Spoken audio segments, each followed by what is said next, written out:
you very much.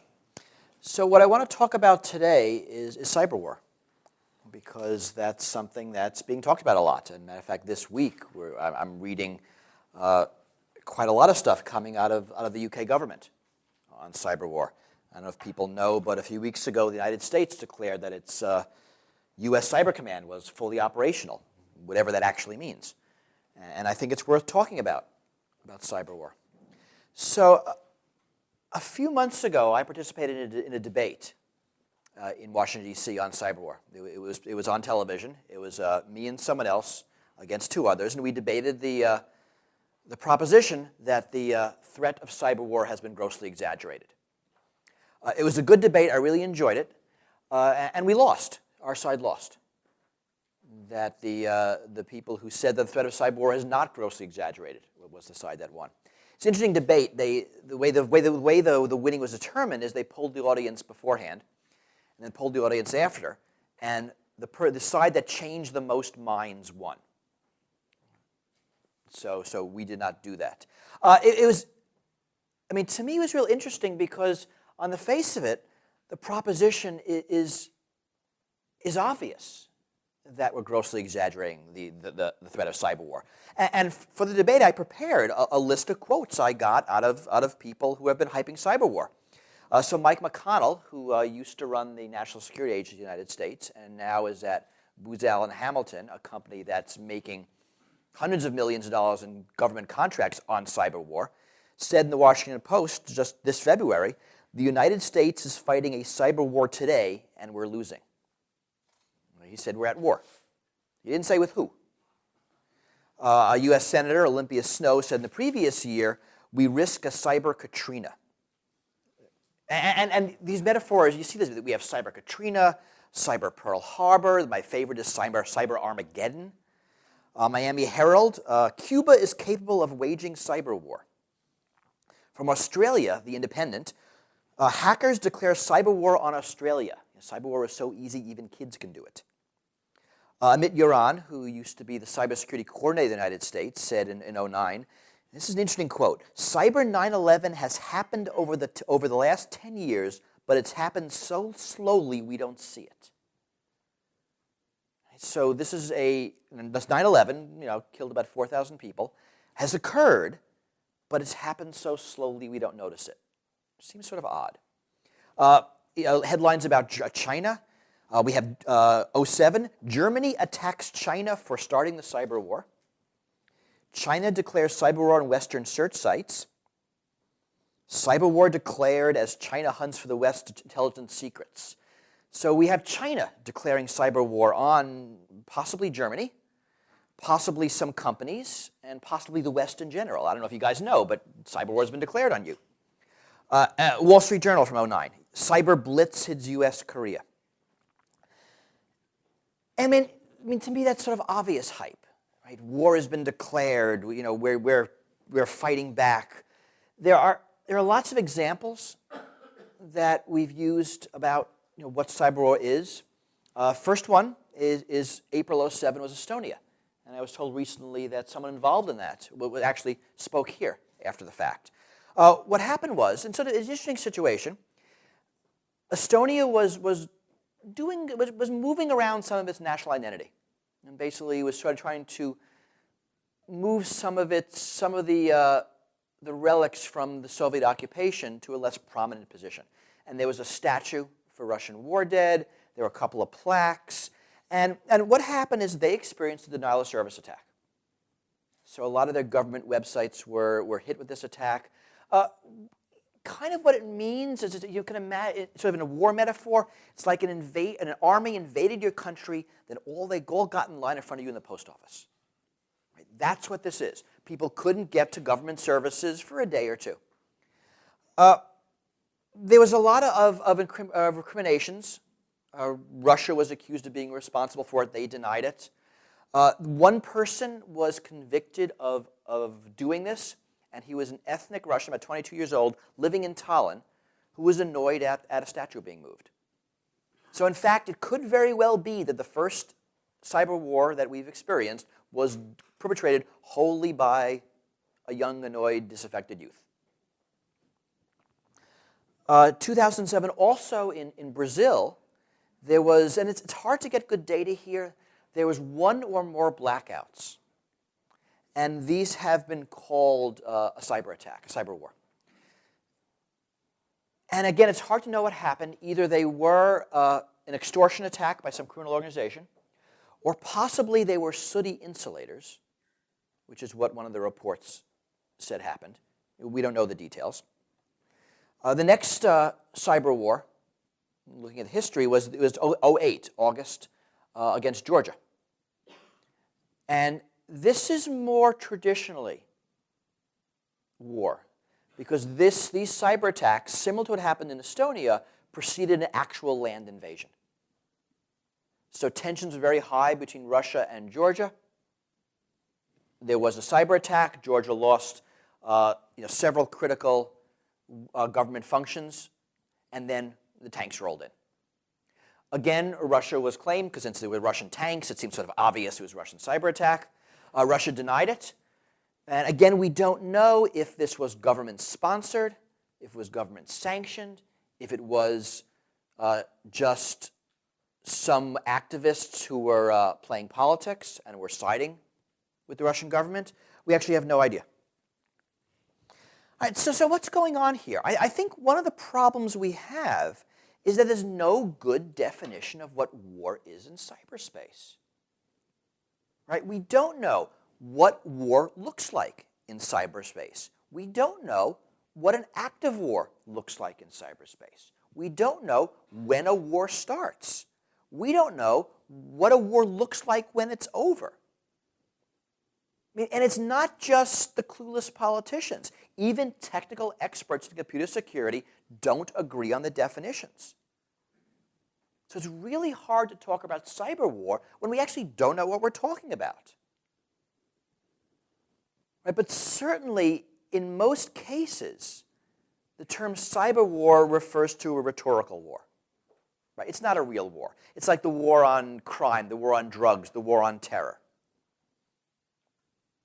And it's sort of interesting that in our society these days, we seem to be very quick to apply the term war to places where there aren't actual wars, and loath to apply the term war when we're actually fighting wars. And I think it's dangerous to apply the term war without really knowing what's going on. But certainly what's true is that while we're not fighting a cyber war, right, while Mike McConnell is wrong that we're fighting a cyber war today and we're losing, we're increasingly seeing warlike tactics used in a variety of cyber conflicts. And I think that's where we're seeing the confusion, and that's where we're going to figure out what's going on. Let's some more examples. GhostNet. GhostNet is a worldwide surveillance network. It was discovered in March of 2009. It was operating for years before then, probably from China. Again, one of the problems we have is we never know who does these things. And these are sophisticated surveillance on networks, in computers, targets in something like over 100 countries. It was discovered because some researchers were cleaning up the Dalai Lama's computers and found that they were infected, traced back where they were coming from, and embassies, foreign ministries, government offices, many countries. Although if you look at who's really infected, it kind of looks like if you were China, who'd you want to spy on? And since that's true and the controller computer was in China, it leads us to believe that China was behind this. Again, we don't know. But very sophisticated spying operation. All passive as far as we know. They didn't actually do any damage. They were just eavesdropping. Another example, July of 2009, July of last year, there was a cyber attack against government sites in the United States and in Korea. This happened on the 4th of July in the United States, which is an American holiday, American political holiday. So it sort of felt more in your face. This also was attributed to China. Some American lawmakers wanted us to strike back, actually, with real live weapons. One of the problems with that is we really weren't sure if the attacks came from China or London or Florida. Right? Florida would have been awkward. There were January of this year, Google, the company Google, announced that they were the target of sophisticated hacking and eavesdropping. Again, China was named, and the company threatened to pull out of China entirely. And that's where you see some of those headlines of cyberware declared against Western search sites, and Google, the victim of cyber war. That's where those headlines came from. This year, and also 2 years ago, in the United States elections, we are seeing increasingly virulent hacking. So websites of candidates, networks of candidates, are either taken down or infiltrated. Right? Definitely politically motivated, both passive and active attacks. Just recently, there were very large-scale cyber attacks in Burma at the eve of their elections. I just would have to couch this because Burma doesn't really have much in cyberspace. So it didn't take much to do a massive attack against Burmese networks. But that was also a politically motivated hacking attack. And something we have to talk about is the Stuxnet worm. So Stuxnet is a malicious worm that's designed to attack a certain kind of industrial control system. It was discovered, I think, this summer, probably in existence about a year before it was discovered. We don't know for sure. The media has painted the target as an Iranian nuclear power plant. And once you assume that's the target, the obvious attackers are either United States or Israel. We don't know any of that. We don't know that any of that's true. We do know that Stuxnet is not a criminal worm, because criminal worms have certain characteristics. They try to steal money. This worm doesn't do that. We do know that its designers spent a lot of effort and a lot of money. I've heard 5 to 10 man-years of effort went into this worm. It used a 3 or 4, again, numbers are hard to come by, previously unknown vulnerabilities. These are, in the world of cyberspace, expensive. They are valuable. Using 3 or 4 in one worm means the people who wrote it meant business. They didn't want it. They wanted this to work. It has very sophisticated infection mechanisms. Among other things, it infects via USB memory sticks. That allows it to jump air gaps into networks that are not on the internet. It has sophisticated control mechanisms. It has sophisticated update mechanisms. We see that the worm over the past year and change has been updated as it got closer, presumably, to its target. And its target was very well defined. So the way these systems work is there are these embedded computers, little chips, that control industrial processes, so pipelines and chemical plants and power plants, and yes, nuclear power plants. That they're very specialized. And what the worm does is it goes into one of these chips and makes a change. And if you don't know what that chip is connected to, you have no idea what the change does. It probably does nothing. It's like I wrote a program that would open your refrigerator, go 4 inches down and 7 inches across, grab something, unscrew the cap, which is exactly 3/4 of an inch wide, half a turn, and turn the thing upside down. What's that going to do in your refrigerator? Probably nothing, unless you know exactly how your refrigerator is laid out. Stuxnet is like that. The target was very well known by the worm's writers. We know from Siemens, who built the industrial control system, that Stuxnet affected, again, numbers are hard to come by, about 14 sites worldwide. Affected a lot of Windows computers, but that doesn't matter. It's looking for these industrial control systems. So what was the target? We don't know. There's talk about a satellite that we lost contact with for some length of time that might have been because of this. There are other rumors. The nuclear power plant, of course, is the big rumor. Is this an act of war? If indeed the result was sabotage of a nuclear power plant, and that happened in the real world, probably would be an act of war. But again, we don't know how it was targeted. We don't know what the target is. We don't know who wrote it. We really don't know anything about it except the worm itself. So when you think about, this array of examples, there's a lot of things going on. And when you think about defending yourself in cyberspace, there are a lot of different institutions you can call on. You can call on the police. You can call on the military. You can call on, in the United States, Department of Homeland Security, or whomever does that function, whatever country you're in. You can call on the market, commercial products and services. You can call on your personal and corporate lawyers to defend yourself. The legal framework for any attack depends on two things: who's attacking you and why. And if you think about all of these examples I went through, the two things we don't know is who's attacking you and why. This makes the geopolitics hard. We've got a variety of different adversaries. The traditional hacker adversary.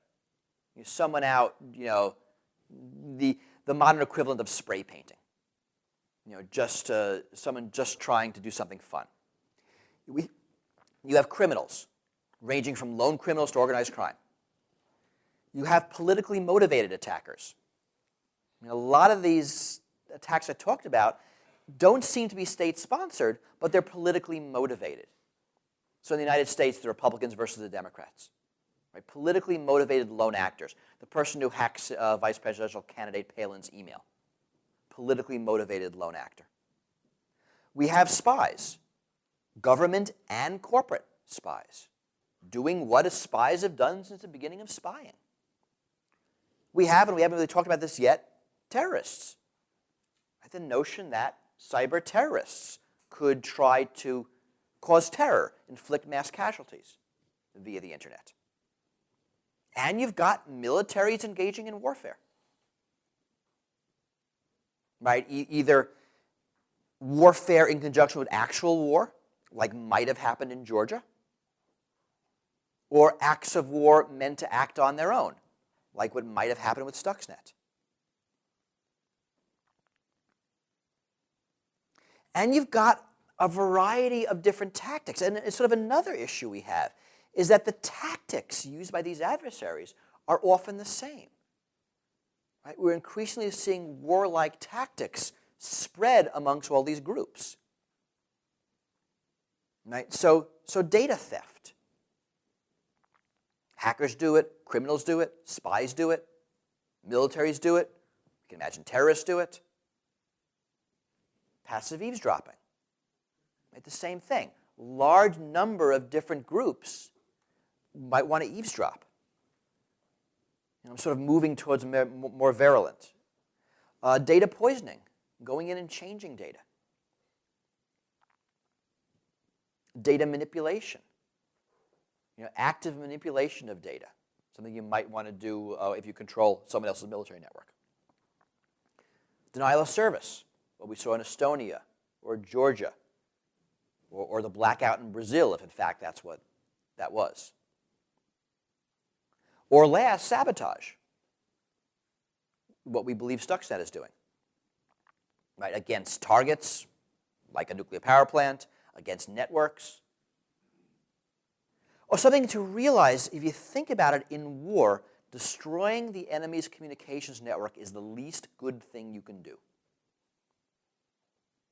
The best thing you can do is control the network, selectively add and delete messages, really muck up with the network's value. If you can't do that, the next good thing you can do is listen, eavesdrop, learn everything there is to know on that network. If you can't do either of those two things, then you resort to destroying it. It's the least good thing you can do. A lot of this, a lot of these tactics is what we're calling, if you know the computer industry buzzword, advanced persistent threat, APT. Basically, it's a dedicated and motivated adversary It's not just doing one, I mean, not just writing a virus and sending it out there, but going after a particular network for a particular reason.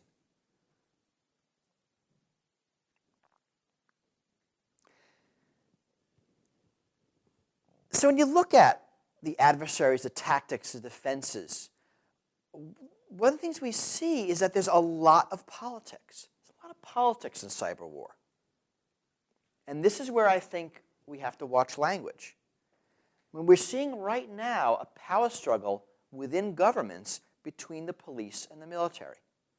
Who's in charge of defense in cyberspace? Who gets the budget? Who gets the power? The United States, the military one.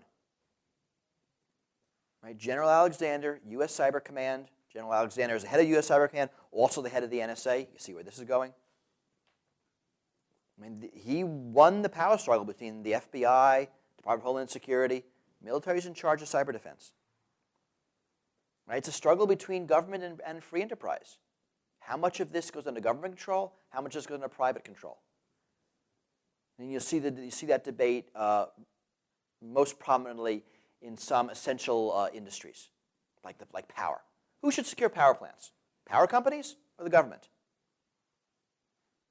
I don't think we know, but that's a debate we need to have. It's a struggle between security versus privacy. You actually hear security versus privacy a lot. It's kind of a false dichotomy. I think it's liberty versus control. Right? Metaphors matter here. To the police, we are citizens to protect. To the military, we are a population to be subdued. It's different. This is why militaries have such a lousy time doing peacekeeping. It's not because it's not because they're not trying, because that's not what they're trained to do. They're trained to be militaries. And putting them in a police role is fundamentally counter to their training. At least American military. I know in some other countries, militaries have gotten much softer training. So you go to a place like Italy, where militaries do policing roles all the time. But we've had a lot of trouble in Iraq, and that's why. Because the U.S. military is not a police force.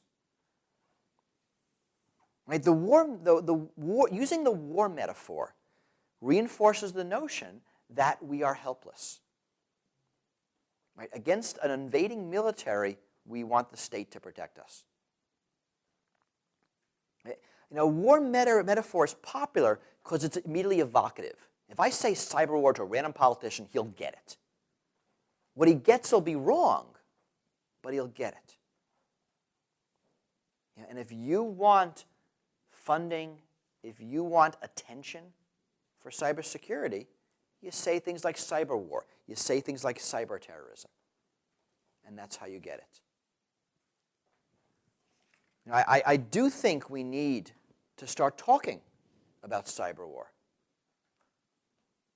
The fact that the U.S. has a cyber command is a good idea.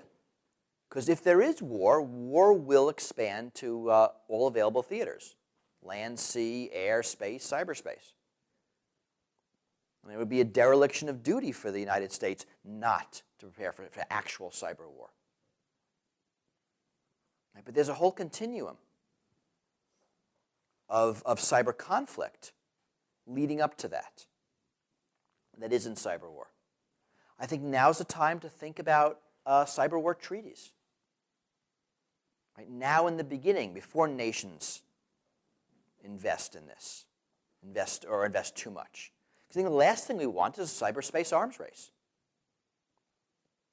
There's a book on Richard Clark, who used to be cybersecurity coordinator for the United States, wrote a book called Cyber War. The first half is full of overhyping the threat and not worth reading. The second half discusses cyber war treaties and is really worth reading. But some ideas might be no first use of cyberspace weapons, or minimal collateral damage. Think about Stuxnet. It had one target on the planet, but it attacked everybody all over the planet. Or a no civilian targets treaty. Or a treaty that cyber weapons have to self-destruct after a certain time. We can start thinking about things we could do to minimize the cyber arms race. You know, we're not really sure, and actually Clark does a better job than I can, on which international organizations does it make sense to start having these conversations in. I mean, is it like nuclear weapons that need separate organizations? Or can it be done under some other umbrella? I mean, is it just going to be pairwise treaties? Is it going to be a larger treaty? How do you enforce treaties in cyberspace? I don't think we have any idea. But it's also a good discussion to have. You know, as more of our lives move into cyberspace, as more of our infrastructure, as more of our economy, cyberspace becomes more attractive a target. And yes, it'll be a theater in war, but is also a target in other non-war conflicts. Right? I expect we're going to see more politically motivated attacks. We're going to see more government-tolerated, even though not government-sponsored attacks. And we're going to see more posturing by governments on winning the cyber war. And while I think the hype doesn't serve us well, we actually should start, talking about things. That we should start these conversations about what cyber war means, what cyber peace means, and how to have less of one and more than the other. So thanks.